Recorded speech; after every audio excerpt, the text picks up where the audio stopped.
রাজধানীর পুরান ঢাকার মিটফোর্ড এলাকায় ভাঙাড়ি ব্যবসায়ী লাল চান ওরফে সোহাগকে প্রকাশ্যে হত্যার নেপথ্যে ব্যবসায়িক দ্বন্দ্বই মূল কারণ বলে জানিয়েছে Dhaka metropolitan police DMP.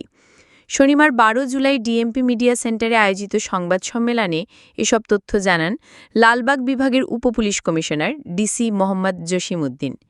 DC Jasim জানান, গত ৯ জুলাই বিকাল ৫টা ৪০ থেকে ৬টার মধ্যে কোতোয়ালি থানার স্যার সলিমুল্লাহ মেডিকেল কলেজ বা মিটফোর্ড হাসপাতালের ৩ নম্বর গেটের সামনে এবং সংলগ্ন এলাকায় একটি নৃশংস হত্যাকাণ্ড ঘটে।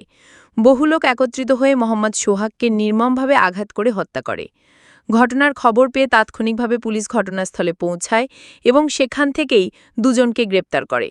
পরে মরদেহ উদ্ধার করে ময়নাতদন্তের জন্য মিটফোর্ড হাসপাতালে পাঠানো হয়। ডিএমপি তথ্য অনুযায়ী ঘটনার পেছনে ভাঙাড়ি ব্যবসা নিয়ে অভ্যন্তরীণ দ্বন্দ্ব কাজ করেছে। হত্যাকারীরা ও ভুক্তভোগী সোহাগ একসময় একসঙ্গে ব্যবসা করতেন, কিন্তু সময়ের সাথে সাথে তাদের মধ্যে লেনদেন এবং অংশীদারিত্ব নিয়ে বিরোধ সৃষ্টি হয়। এক পর্যায়ে তা ভয়াবহ রূপ নিয়ে এ হত্যাকাণ্ডের রূপ নেয়। আমরা জানতে পেরেছি যারা এই হত্যাকাণ্ডে জড়িত এবং যিনি মারা গেছেন তারা আগে একসঙ্গে কাজ করতেন। পরবর্তীকালে আলাদা হয়ে গেলে দ্বন্দ্ব তৈরি হয়, আর সে দ্বন্দ্বের জেরে এই মর্মান্তিক ঘটনা ঘটে, বলেন ডিসি জসিম। গ্রেপ্তার ৫ জন, রাজনৈতিক পরিচয় নিশ্চিত নয়। সংবাদ সম্মেলনে পুলিশ জানায়, হত্যাকাণ্ডের পরদিন ১০ জুলাই ভুক্তভোগী সোহাগের বড় বোন কোতোয়ালি থানায় একটি হত্যা মামলা দায়ের করেন, মামলা নম্বর ৭। এরপর ভিডিও ফুটেজ পর্যালোচনার মাধ্যমে সন্দেহভাজনদের শনাক্ত করা হয়। এ পর্যন্ত ৫ জনকে গ্রেপ্তার করা হয়েছে, যাদের মধ্যে ২ জনকে গ্রেপ্তার করেছে র্যাব এবং ৩ জনকে করেছে কোতোয়ালি থানা পুলিশ। এদের রাজনৈতিক পরিচয় সম্পর্কে জানতে চাইলে ডিসি বলেন, অপরাধের তদন্তে রাজনৈতিক পরিচয় মুখ্য নয়। আমরা এখনও পর্যন্ত নির্ভরযোগ্যভাবে নিশ্চিত হতে পারিনি তারা কোনো রাজনৈতিক দলের সঙ্গে জড়িত কিনা। চাঁদাবাজির কোনো তথ্য পুলিশ পায়নি বলে জানিয়েছেন ডিসি জসিম। তিনি বলেন, এটি ছিল একান্তই ব্যক্তিগত ব্যবসায়িক দ্বন্দ্ব, কোনো প্রাতিষ্ঠানিক চাঁদাবাজি বা সংঘবদ্ধ অপরাধ চক্রের সংশ্লিষ্টতার তথ্য নেই।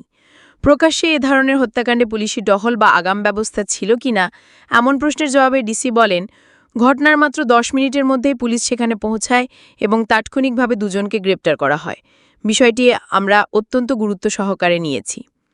গত ১০ই মার্চ একই দিন চকবাজারে একটি কুকারিজ মার্কেট দখল নিয়ে ২ গ্রুপের মধ্যে গোলাগুলি এবং বাবুবাজার ব্রিজের নিচে ফুটপাত দখল নিয়ে বিএনপির অঙ্গ সংগঠনের নেতাকর্মীদের সংঘর্ষে বেশ কয়েকজন আহত হয়েছিল। ওই ঘটনাগুলো নিয়ন্ত্রণ করা গেলে হয়তো মিটফোর্ডের ঘটনা ঘটত না।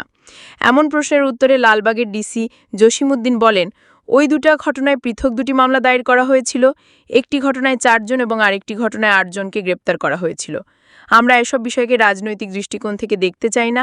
এখন কারো যদি রাজনৈতিক পরিচয় থাকে সেটা ভিন্ন বিষয়, তবে আমরা দেখছি কারা অপরাধী, সে কী অপরাধ করেছে। তিনি আরও বলেন, আমরা ব্যবসায়ীদের সঙ্গে একটি আলোচনায় বলেছি, পুরান ঢাকার ব্যবসায়িক এলাকায় হয় চাঁদাবাজরা থাকবে, না হয় লালবাগের ডিসি লালবাগ থাকবে।